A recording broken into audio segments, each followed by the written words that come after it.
General knowledge के portion में भी पाकिस्तान अफेयर, करंट अफेयर और एवरीडे साइंसेस के हैं। तो Pakistan affair I would prefer again कि आप पाक एमसीक्यूज़ की वेबसाइट पे जाएं, पास पेपर देखें तो आपके हो जाएंगे।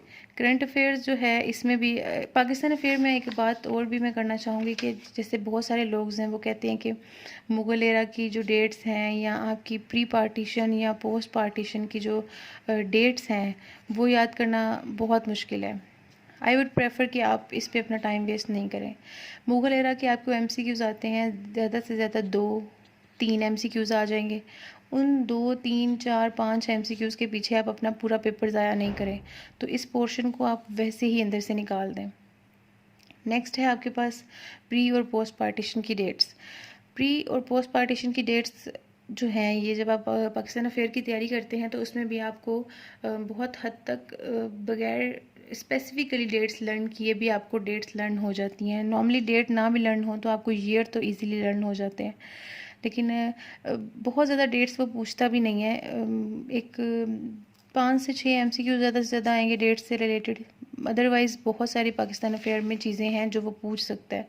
लाइक अभी पाकिस्तान की जो है वो जैसे हम एमसीक्यूज़ हैं कि कौन सा एरिया किस एरिया को कनेक्ट कर रहा है, किसका रकबा कितना है, किस एरिया का एरिया कितना है, कौन सा जो है पॉपुलेशन वाइज हमारा प्रोविंस सबसे बड़ा है। इस तरह की डिफरेंट चीज़ों की इन्फॉर्मेशन है जो कि अदर देन पास एरा जो है Mughal era, pre partition, post partition, इनके अलावा भी पाकिस्तान के बारे में बहुत सारी इन्फॉर्मेशन है जो आपको। और करंट अफेयर में भी इसी तरह है। करंट अफेयर में भी बहुत हद तक पाकिस्तान की जनरल इन्फॉर्मेशन जो है वो इंक्लूड होती है। जैसे इंटरनेशनल इन्फॉर्मेशन भी है, जनरल पॉलिटिकल इन्फॉर्मेशन भी है, फेमस डेट्स जैसे कि आजकल कोई हो रहे हैं कॉन्फ्रेंसेस वगैरह हो रहे हैं, किसी क्लाइमेट चेंज के जैसे इन्वायरमेंट हो रहे हैं पाकिस्तान में, जैसे कंडीशंस हैं, FATF का जो पाकिस्तान में चल रहा है, या फिर आप IMF की चीज़ें लगा लें। जनरल इन्फॉर्मेशन जो पाकिस्तान की है, और इंटरनेशनल इन्फॉर्मेशन भी जो इंटरनेशनल डेज़ चल रहे होंगे या इंटरनेशनल कॉन्फ्रेंसेस चल रही होंगी या इंटरनेशनल इशू जो है जैसे काबुल का इशू हो गया, अफ़गानिस्तान का इशू हो गया, इसके अलावा जो भी मतलब लाइक करंटली जो भी चीज़ें चल रही हैं उसके बारे में आपसे पूछा जाएगा। तो ये इसमें भी बहुत प्रिसाइजली तैयारी करें। 50 मार्क्स का है ये पोर्शन है। जनरल एवरीडे साइंसेस भी CSS के पास पेपर जो GSC के हैं वो देखें आप, जहाँ फिर आप जनरल जो मियाँ शफ़ीक की बुक है उनकी अगर आपने साइंस पोर्शन कर लिया है तो ये पोर्शन जो है वो आपका वहाँ से हो जाएगा।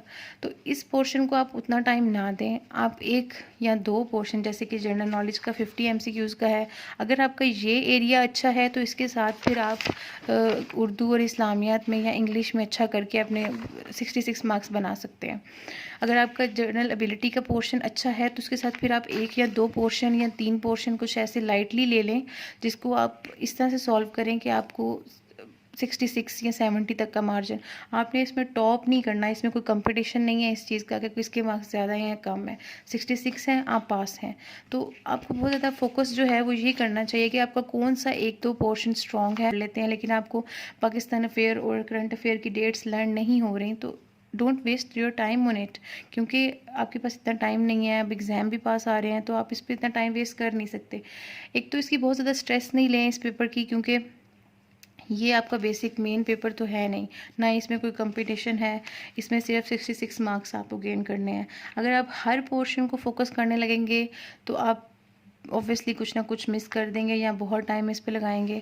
इस पे ज़्यादा अपसेट नहीं होना, इसको बस इस तरह से लें कि आप किसी एक पोर्शन में खुद को एक्सपर्ट करें, और उस पोर्शन अगर आपको कन्फ्यूजन लगता है कि करंट अफेयर में आप क्या पढ़ के जाएँ, आप कहाँ से पढ़ के जाएँ, तो आप करंट अफेयर को स्किप कर दें। इसके अलावा बाकी सारे पोर्शन जो हैं वो आप अच्छे तरीके से कर लें।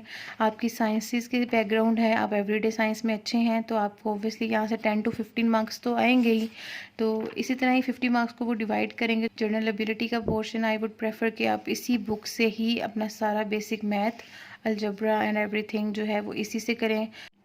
तो ये कोई इतना स्ट्रेसफुल काम नहीं है। आप इजीली इसको अगर आपने बिल्कुल पहले नहीं पढ़ा हुआ तो आप 1 मंथ दे लें। अगर आपने पहले पढ़ा हुआ है, आपको चीज़ों का आइडिया है, तो इजीली आप इसको 15 दिन में आप इसकी प्रिपरेशन जो है वो कर सकते हैं, 10 डेज़ में भी कर सकते हैं। जो बच्चा बहुत अच्छे तरीके से ऑलरेडी इसको इन सब चीज़ों को कर रहा है और ज़्यादातर उन्होंने पोर्शन जो है वो क्लियर कर लिया हुआ है, पर अपनी तैयारी की हुई है, तो फिर आप इंग्लिश और जनरल एबिलिटी सिंपल करके अपने 66 मार्क्स जो हैं वो इजीली निकाल सकते हैं। आपको बाकी की स्ट्रेस लेने की ज़रूरत नहीं है।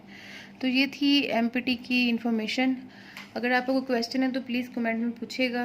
अब तक के लिए इतना ही। Thank you so much. अल्लाह हाफ़िज़।